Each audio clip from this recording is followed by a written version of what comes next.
সবাইকে শুভেচ্ছা সংহতি জানাতে এসেছি। একটা বিষয় শুধু দৃষ্টি আকর্ষণ করতে চাই, এটা আমাদের ফ্রিডম অফ স্পিচের উপরে শুধু না, শিক্ষা, সংস্কৃতি সব কিছুর উপরে আঘাত এসছে।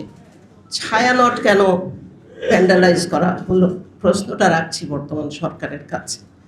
এবং এই বাউল সংস্কৃতির থেকে শুরু করে আমাদের যে ধর্মীয় সংখ্যালঘু কথাটা আমি ব্যবহার করতে চাই না, ওদের উপরে কেন আক্রমণটা আসছে এবং এটাকে যেভাবে ব্যবহার করা হচ্ছে, এটা তো লিলি বিউটি সোপ, যার অ্যান্টি এজিং গুণ তারুণ্য ধরে রেখে ত্বককে করে উজ্জ্বল, তারুণ্যময় উজ্জ্বল ত্বকের জন্য।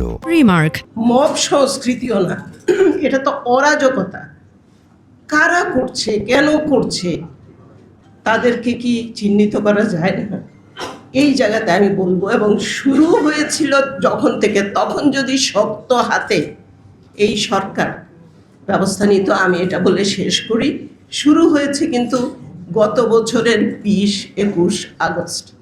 আপনাদের খেয়াল আছে কিনা, এইচএসসি পরীক্ষা বাতিলের দাবিতে সচিবালয়ে ঘেরাও করেছিল এবং সেখানে সরকার মাথা নত করে মেনে নিয়েছিল 14 লক্ষ বাচ্চার ভবিষ্যৎ চিন্তা না করে।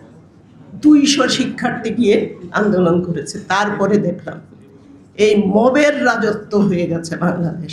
একের পরে এক রাস্তাঘাটে আন্দোলন হচ্ছে, জনদুর্ভোগ হচ্ছে।